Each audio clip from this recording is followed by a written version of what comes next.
আসসালামু আলাইকুম প্রিয় দর্শক, বাচ্চাদের খাবার রেসিপির আজকের পর্বে থাকছে বাচ্চাদের জন্য খুবই পুষ্টিকর, স্বাস্থ্যকর এবং মজাদার একটি ওটসের রেসিপি।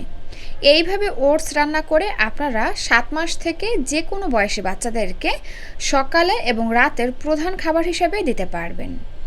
খাবারটি বাচ্চারা দ্রুত হজম করতে পারবে, বাচ্চাদের শরীরে পর্যাপ্ত পুষ্টির চাহিদা পূরণ করবে, বাচ্চাদের রোগ প্রতিরোধ ক্ষমতা বাড়াবে এবং ওজন বৃদ্ধি করবে, পাশাপাশি বাচ্চাদের কোষ্ঠকাঠিন্য দূর করতেও সাহায্য করবে। তো দেখুন, এজন্য আমি এখানে একটা গ্রেটারের সাহায্যে একটি আপেল ভালো করে গ্রেট করে নিচ্ছি। আমি এখানে আপেলের খোসা সহই গ্রেট করে নিচ্ছি, তবে আপনারা চাইলে কিন্তু আপেলের খোসাটা ফেলে দিয়েও গ্রেট করে নিতে পারেন। এই যে দেখুন, আপেলটাকে ভালো করে গ্রেট করে নিয়েছি। এবার এটাকে নিয়ে চলে যাচ্ছি চুলায়। একটা প্যান দিয়ে তার মধ্যে দিয়ে দিচ্ছি এইটুকু পরিমাণে ঘি। দর্শক, ঘিতে কিন্তু স্বাস্থ্যকর ফ্যাট এবং ক্যালোরি রয়েছে। স্বাস্থ্যকর ফ্যাট এবং ক্যালোরি বাচ্চাদের দ্রুত ওজন বাড়াতে সাহায্য করে, পাশাপাশি বাচ্চাদের স্মৃতিশক্তি বাড়ায়, অর্থাৎ কিছু শেখা বা মনে রাখার ক্ষমতা বাড়ায়। তো যাই হোক, ঘিটা গলে আসার পরে আমি এর মধ্যে দিয়ে দিলাম ওটস। আপনারা এখানে ওটসের পরিবর্তে সুজি, চিড়া অথবা সাবুদানাও ব্যবহার করতে পারবেন, অর্থাৎ আপনাদের হাতের কাছে যেটা থাকবে আপনারা সেইটা দিয়েই এই রেসিপিটা তৈরি করে বাচ্চাদেরকে খাওয়াতে পারবেন। তো যাই হোক, এবার ঘিয়ের সঙ্গে ওটসগুলোকে আমি প্রায় 1 থেকে 1.5 মিনিটের মতন ভেজে নেব।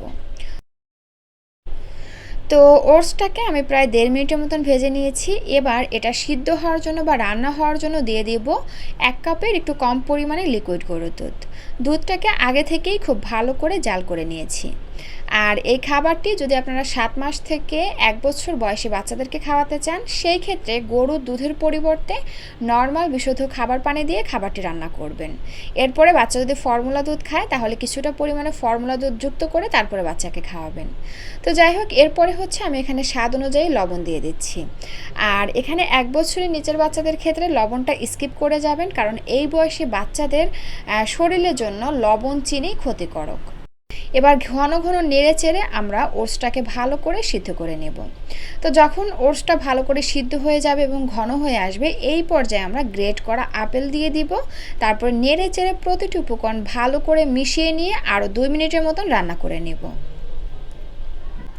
আসলে এই আপেলটা কিন্তু যখন আমরা ওটস দিয়েছি তখনই দেওয়া যেত, তবে আমি তখন দেই নাই, কারণ আপেলটা যেহেতু গ্রেট করে নিয়েছি তাই সিদ্ধ হতেও খুব বেশি সময় লাগবে না। এজন্য ওটসটা ভালো করে সিদ্ধ হওয়ার পরেই আপেলটা দিয়ে দিলাম, এতে করে আপেলটাও সিদ্ধ হবে এবং আপেলের পুষ্টিগুণটাও অক্ষত থাকবে। তো যাই হোক দর্শক, 2 মিনিট পরে যে যেমন লিকুইড রেখে বাচ্চাকে খাওয়াতে চান সে সেভাবে চুলা থেকে নামিয়ে নেবেন। আমি এই অবস্থায় চুলা থেকে নামিয়ে নিলাম, কারণ খাবারটি ঠান্ডা হয়ে গেলে আরও কিছুটা ঘন হয়ে আসবে।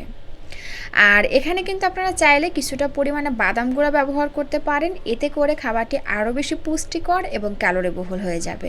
তবে আমার হাতের কাছে বাদাম গুঁড়াটা নাই বা শেষ হয়ে গেছে, এজন্য আমি আর দিচ্ছি না। তো এই তো তৈরি হয়ে গেল বাচ্চাদের জন্য খুবই পুষ্টিকর, স্বাস্থ্যকর এবং মজাদার একটি ওটসের রেসিপি। এইভাবে ওটস রান্না করে খাওয়ালে বাচ্চাদের কিন্তু দ্রুত ওজন বাড়বে, পাশাপাশি বাচ্চাদের রোগ প্রতিরোধ ক্ষমতা বাড়াবে এবং বাচ্চাদের যদি কোষ্ঠকাঠিন্য সমস্যা থাকে সেটাও দূর করবে।